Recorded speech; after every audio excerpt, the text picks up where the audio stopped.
Después de ver este informe, para analizar la actual situación del mercado energético internacional, tenemos vía Zoom, acá desde Caracas, al politólogo y doctor en ciencias gerenciales, Miguel Jaimes, quien también es experto en geopolítica del área petrolera, y aquí le damos saludo y bienvenida a esta hora al Mundo en Contexto. Saludos amigos, Mundo en Contexto, un placer estar con ustedes. Buenas noches, Jaime. Bueno, vamos a entrar en materia sobre este interesante tema y te quería preguntar que si el alza en los precios del barril de petróleo se debe a las consecuencias económicas en la pospandemia o es por la correcta implementación de lo que ya hemos repasado, de los recortes acordados en el marco del OPEC Plus. Influyen varios factores, se unen.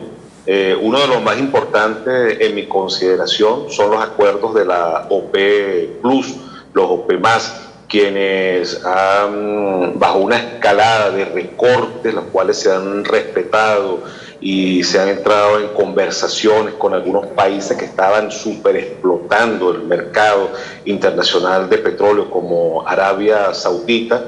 Esto ha conllevado a un equilibrio en la mesa petrolera.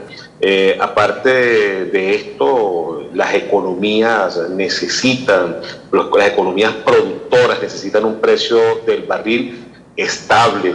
El profundo daño que se hizo desde el 2014, liderado por la Agencia Internacional de Energía, hundiendo los precios del petróleo, bajándolos, perdiendo su valor casi por debajo del 100%, como lo vimos el año pasado, 2020, del mes de abril, llegó a consecuencias realmente catastróficas para el mundo petrolero. Eso hizo quebrar a los llamados Big Oil en Texas, en Estados Unidos, y la verdad es que ninguna industria puede llevar adelante una extracción de crudo en niveles que hundan, aparte del mercado, hagan fracasar sus economías. Si esto sucede, nosotros estamos a la puerta de un quiebre económico mundial muy lamentable. Y bueno, qué importante que la OPEC, consciente de esto, lleve adelante un liderazgo progresivo, diciendo la verdad, equilibrando el mercado. Es lo que llamamos y advertimos por mucho tiempo que iba a ser el efecto rebote, que lo vamos a presenciar ahora. Hablando de ese efecto rebote, el presidente de Rusia, Vladimir Putin, prevé que antes de finales de este año el precio del barril del petróleo llegará a los $100. Sobre esto, ¿crees que se pueda llegar a cumplir este pronóstico? Es positivo, incluso nosotros hemos afirmado que el precio del petróleo va a sobrepasar los primeros 3 dígitos en un alza impresionante. Hay varios factores, el principal, el tema de la guerra, del conflicto, la recuperación económica, mientras se atacan algunos países OPEC a los principales grupos de esta organización, los cuales han llevado una política por bloques muy acertada. El precio del petróleo está unido ahora al tema, si pudiésemos hablar de una pospandemia, el tema vehicular, que supera más de 1.500 millones de vehículos, y sobre todo lo que es el cuidado de las refinerías. Ahora se presenta una nueva pelea, porque el mundo productor está amenazado por los grandes consumidores de solo extraer crudo, no diversificarlo. Y esos pasos los ha seguido Brasil. No quiere sacar productos procesados, sino simplemente extraer petróleo, trasegarlo y llevarlo a las grandes economías donde lo transforman y donde adquiere un valor mucho más impresionante, más elevado, porque de allí se obtienen productos del refino importantísimos y muy valiosos para la industria mundial, la cual está muy desesperada por obtenerlo, domina un mercado, y entonces esto indudablemente que es una nueva pelea que el mundo productor tiene que empezar a afrontar ahora.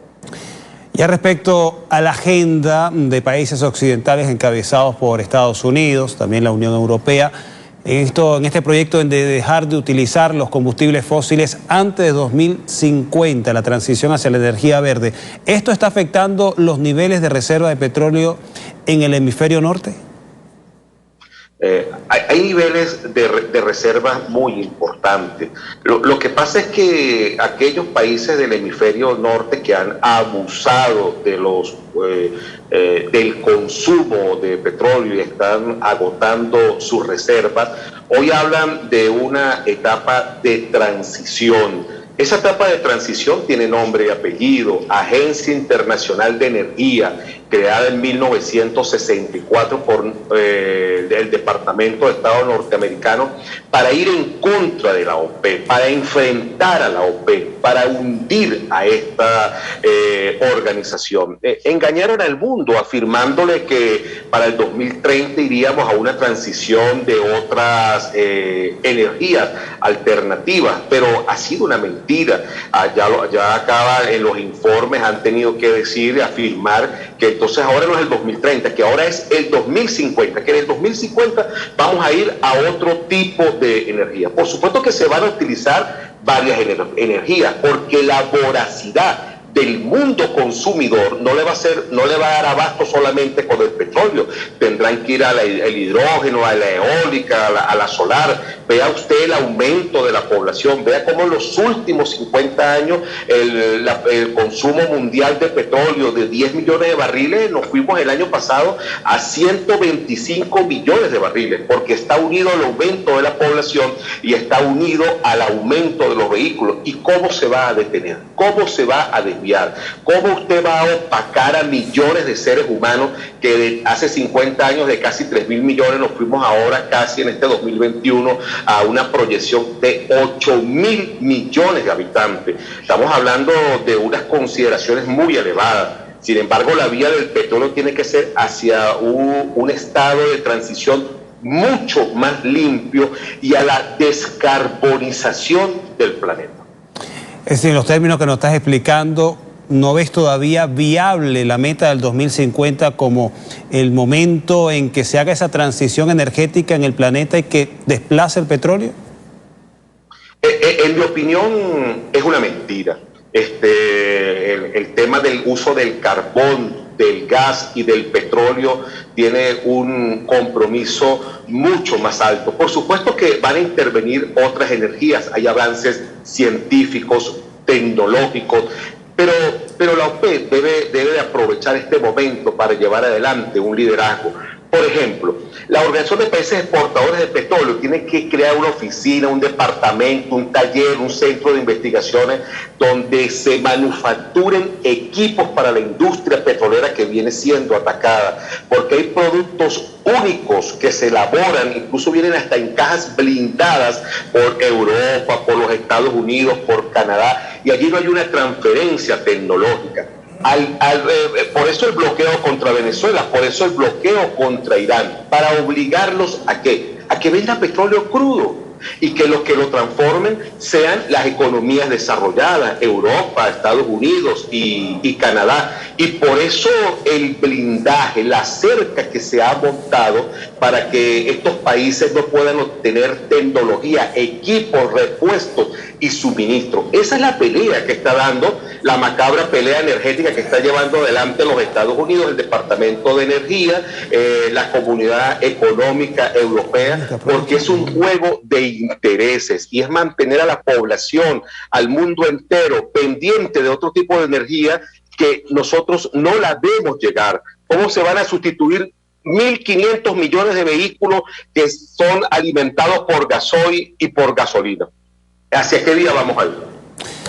Llegué al análisis de Miguel Jaimes, experto en temas energéticos, a quien agradecemos su participación para orientarnos sobre este tema esencial, vital, para el mundo y en especial para Venezuela, siendo un país productor de petróleo. Y ya lo adelantaba, que en este marco también de medidas unilaterales coercitivas se somete a Irán y Venezuela a estos mecanismos de bloqueo para impedir que desarrolle esta industria y obligarla a que exporte materia prima cruda.